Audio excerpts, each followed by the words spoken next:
Ladies and gentlemen, thank you for joining today. This is your host Nino, once again inviting you to an episode on the Spectrum, modern-made retro computer and modern replica of the ZX Spectrum, although permitting also compatibility with a number of other Spectrum class machines.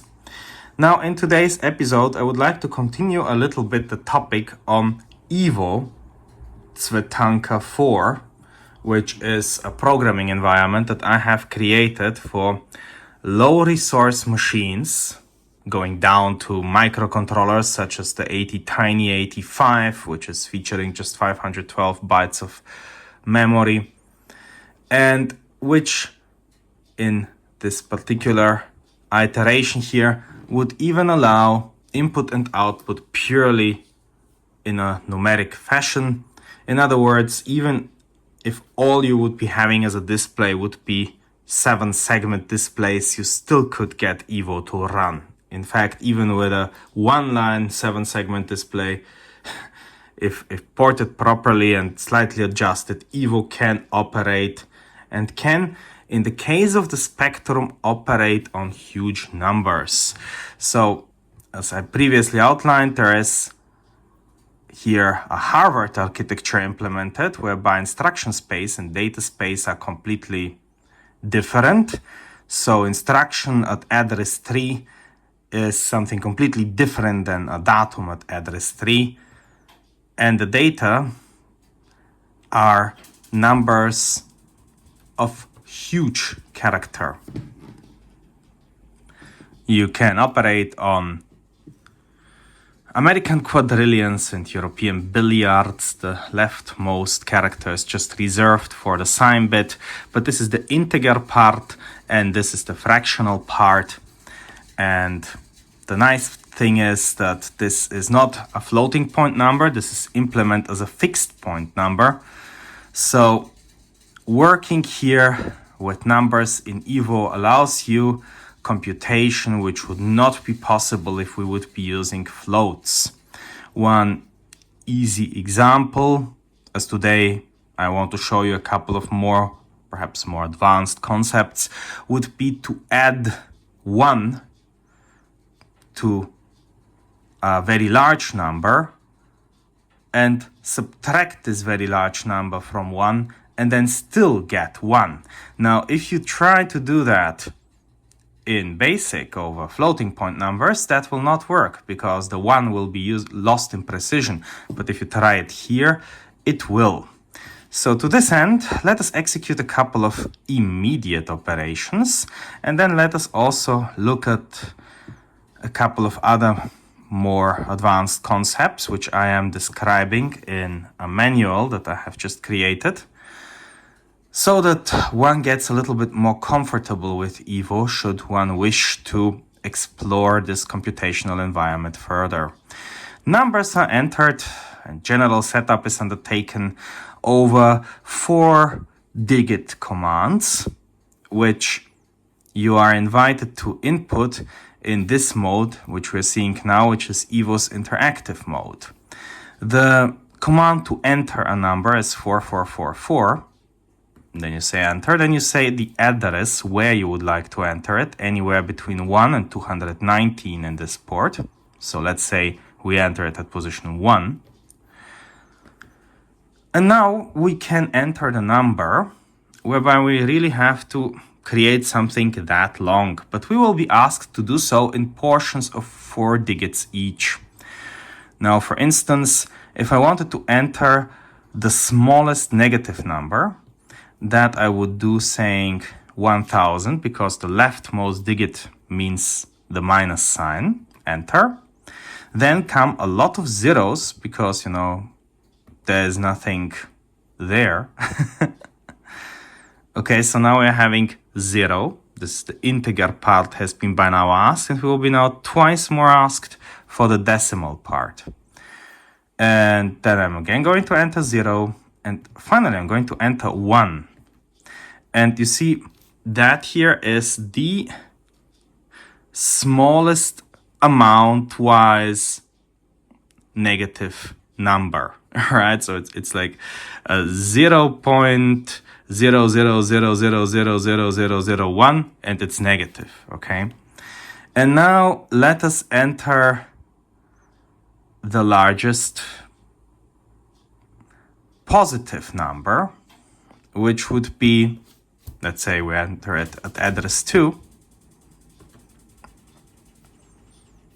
999, enter. No, now I'm entering something at address 999. Whoopsie. So let me get back. When you get a little bit into difficulties, just press enter until you reach a prompt again. Okay, so we don't have an address 9999, so the machine complained, but nothing terrible is happening. Okay, so at address 2, 999, okay, a 0 leading, meaning the number is going to be positive.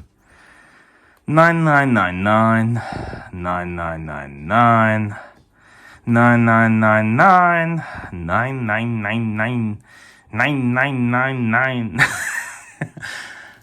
The largest positive number. And if we want to add them now, that would mean that we are subtracting the 0.00 blah blah 1. And so that should turn into an 8 from a 9. Let's do that. And in this case, we will execute an immediate operation. So our program will be a 1 instruction program starting at address 0. Address 0 is special because it means immediate operation, and then please return to the interpreter.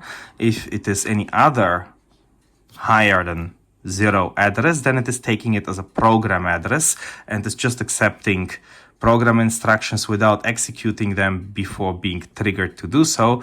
And you can trigger it to do so via a jump instruction. So immediate operation, add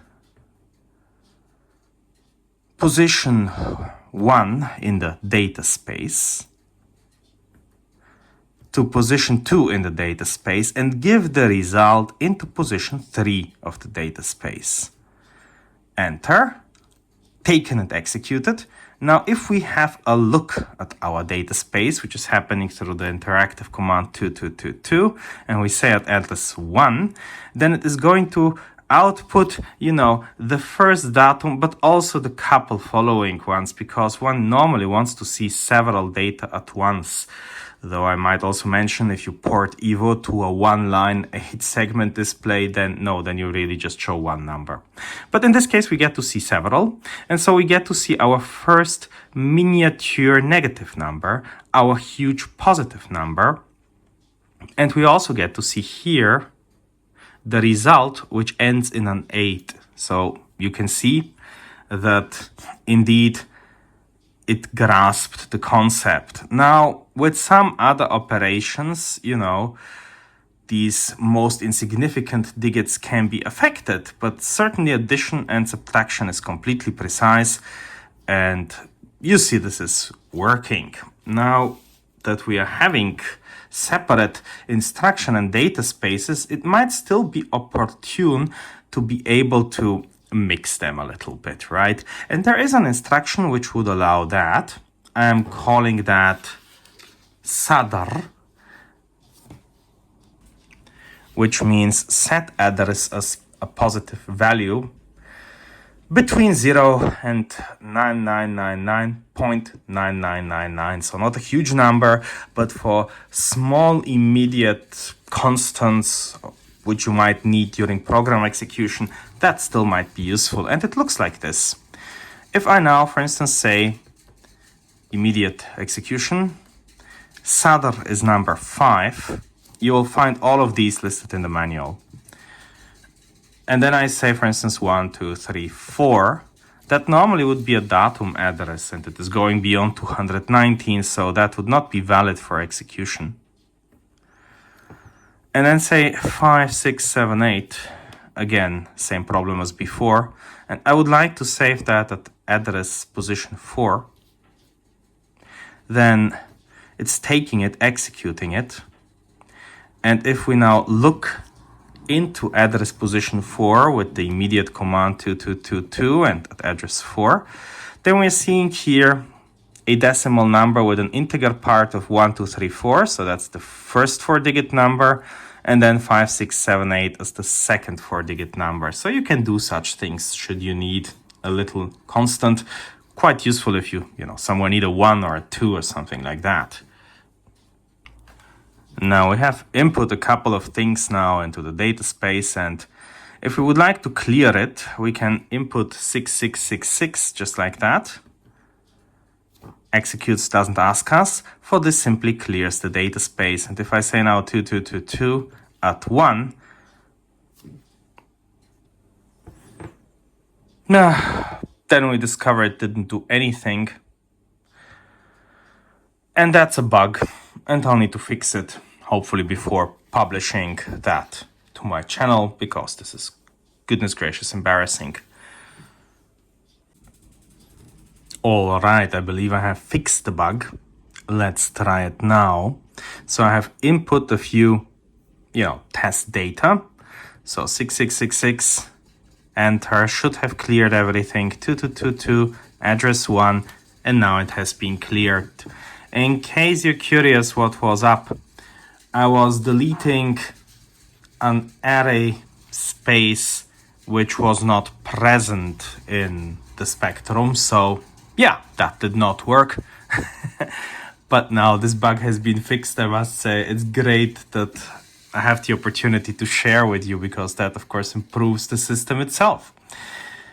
Okay, by the time you will see this video, the first version of Evo that you will have downloaded will be already the fixed one, so don't you worry, you don't need to update anything.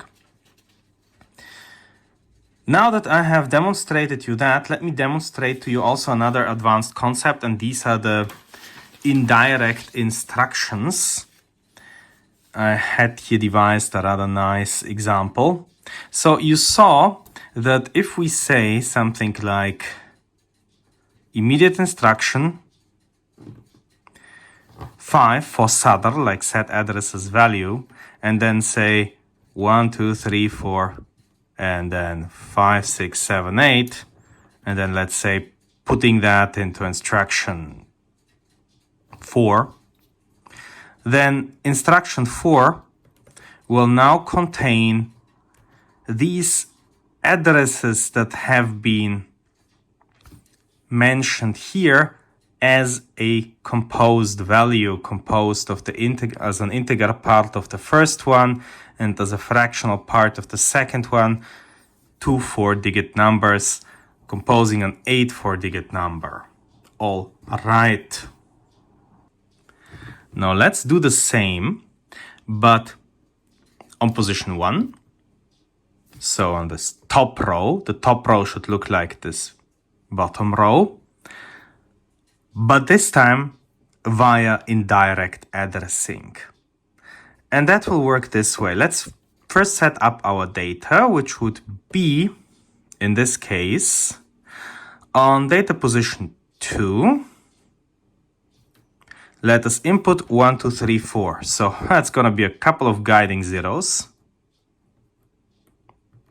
Then 1, 2, 3, 4. And then zeros and zeros. So let's now input 4, 5, 6, 7, 8. Let's input 5, 6, 7, 8 at position 3.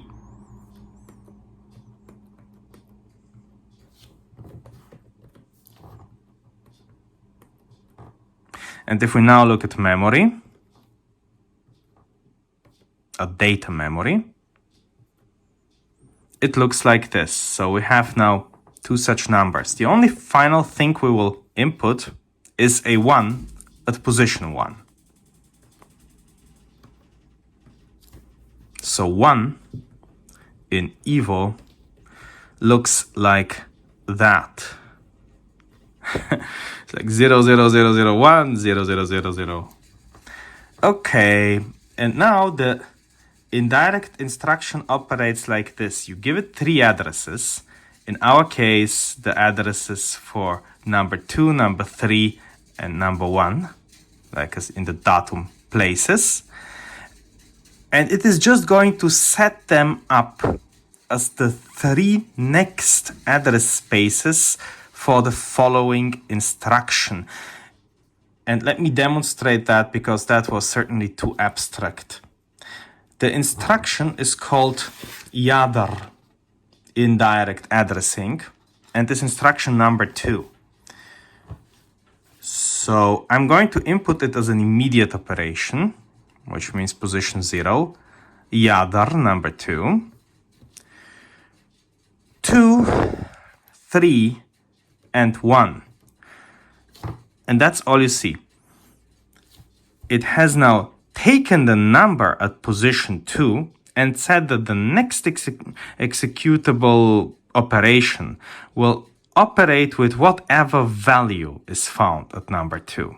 It takes number 3 and says the next operation will operate with whatever value on number 3. And the same for the third one. If I now say immediate operation, SADR, like set addresses value, just like we did before, and I just simply give 3 times 0,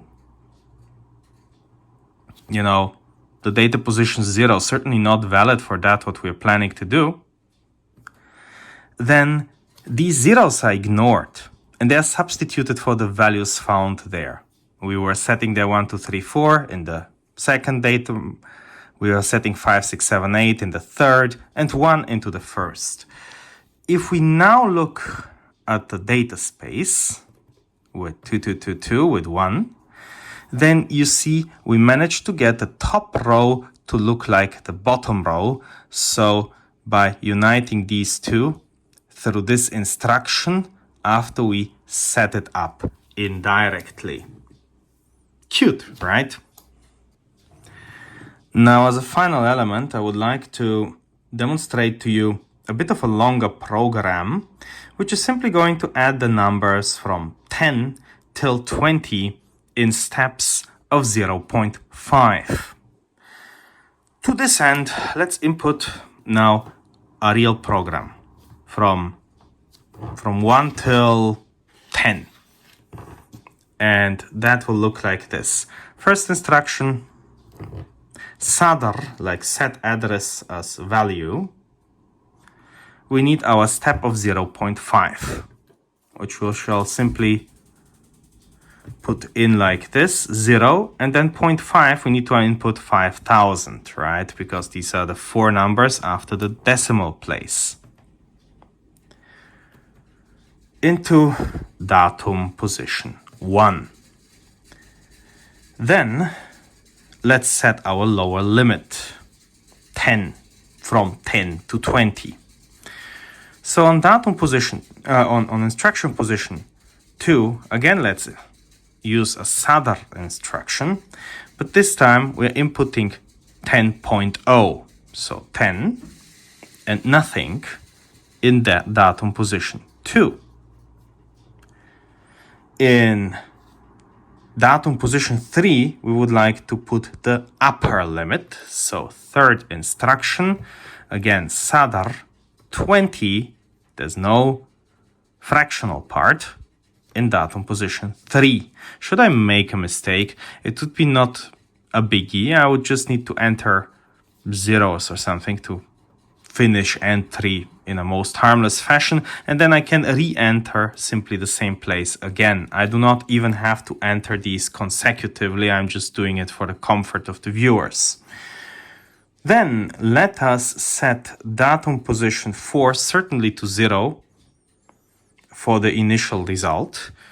So as a fourth instruction, again SADR, and this time we're just simply saying both decimal, like both integer and fractional part are 0 in position 4. Then we are going to be first setting a difference to 1 to be adjusted later.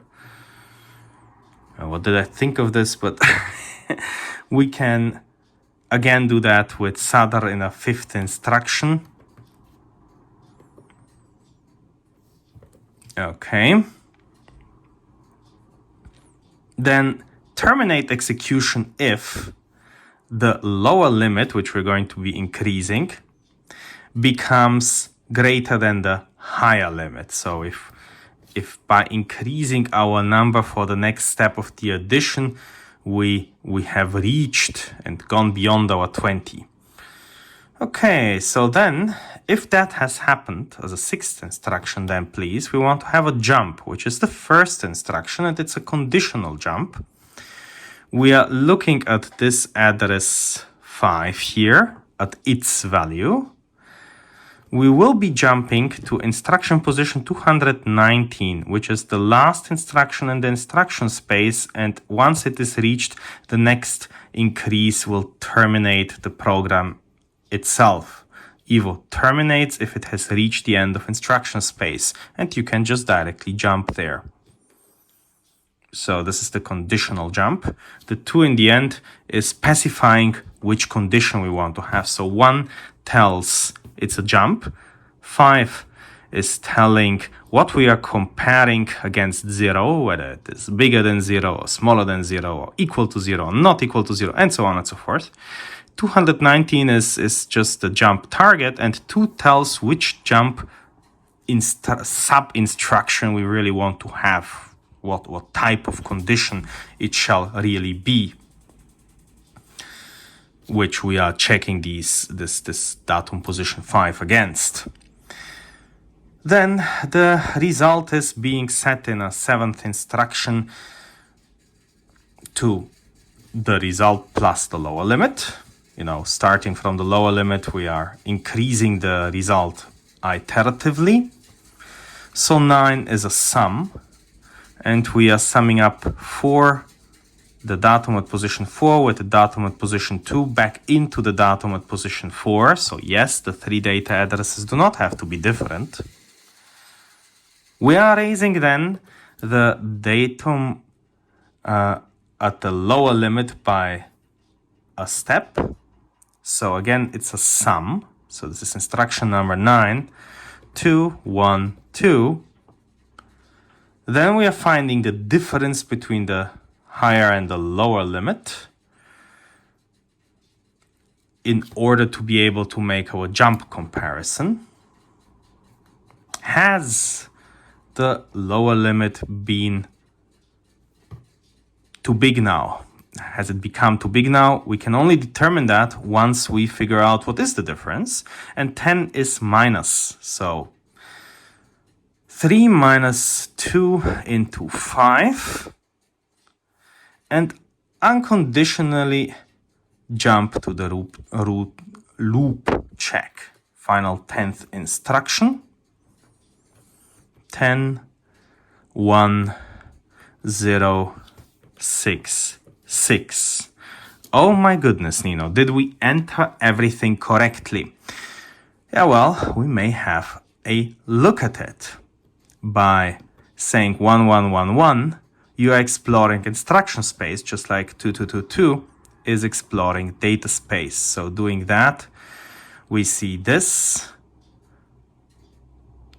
Then we can also go to 5 to look further. And we can also go to 9 to 9 to look at the end of it. Very good. And now let us trigger execution via an unconditional jump. So that's an immediate operation. Let's jump instruction 1, ignoring the test number.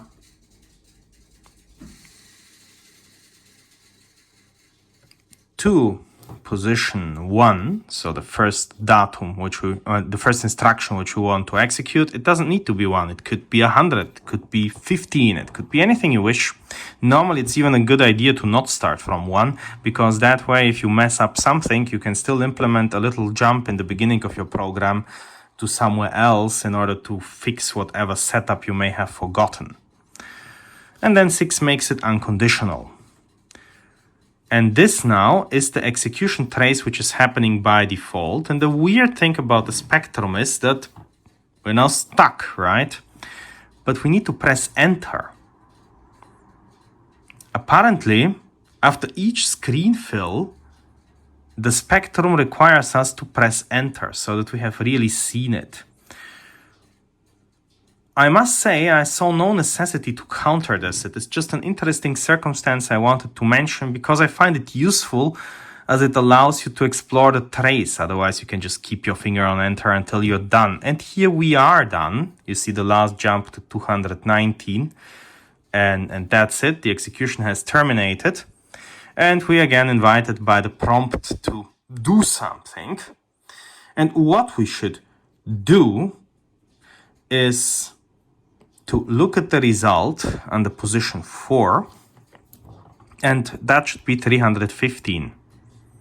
And it is.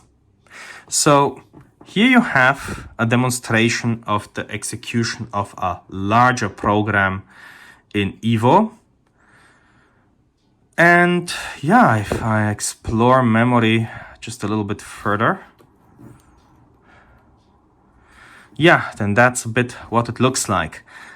Perhaps I should use this opportunity, given that I have a couple of data here, 0.5 here, here 20.5, here 20, here 315, to demonstrate to you how the range commands are working, because you can do things over ranges here. And you do not need to do everything via a loop. The perhaps simplest range command is to simply copy a range from one place to another. And you say the begin address of the range, the ending address of the range, and the target beginning where this range shall be placed into. The instruction for that, trying it here in an immediate operation, is 22, copying a range. From where?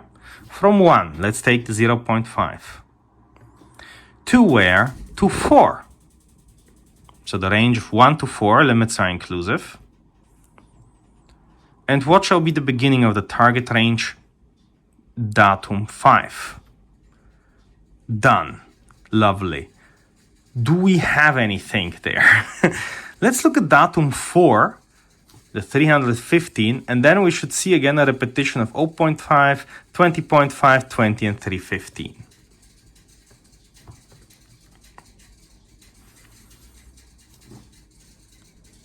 Okay, I should have looked at 0.5 because the last one is cut off, but the range has indeed been copied. Yeah, so we have the exact same thing that we saw before on the lower addresses. Maybe it would be opportune to now show you the addition of two ranges. The command for that I call plur, and it is 53, and we can just add these two ranges. So 0, enter, 53, enter. The first range, in this case, will also absorb the result. So 1 to 4 shall be adding into itself the range of the same size beginning at 5. And if we now look at the first datum and whatever follows it, we see that these numbers which were originally there contained and which are the same from address 5 onwards, which we just copied, have been doubled. Well, evidently if you add half to half, you get 1, and so on and so forth. 20 and 20 gives you 40. So by using this facility, you may actually avoid a lot of loops, and there are quite a few arrange commands. We can, for instance, turn numbers into their inverse. We can square root each element in a range, which however would take a bit of a while. So I warn you, this is not going to execute swiftly, and so on and so forth. So you are able here to construct rather complex programs quite easily using advanced instructions on huge numbers. Well, I hope that that adequately demonstrates to you the utility of Evo, and you are, of course, kindly invited to explore the manual for that on the GitHub page with the code. From me, that's it for today. Thank you very much for having been here. I hope to greet you here soon again for further adventures, and if not a subscriber yet, please consider joining our friendly and curious club. Thank you for watching, see you hopefully soon, and from me, goodbye. Post dictum, just in case you're curious, with 8888 enter, you can exit again from Evo and back into the normal basic interpreter. So if you say now print 1, 2, 3, it works, so you can get out of there civilly.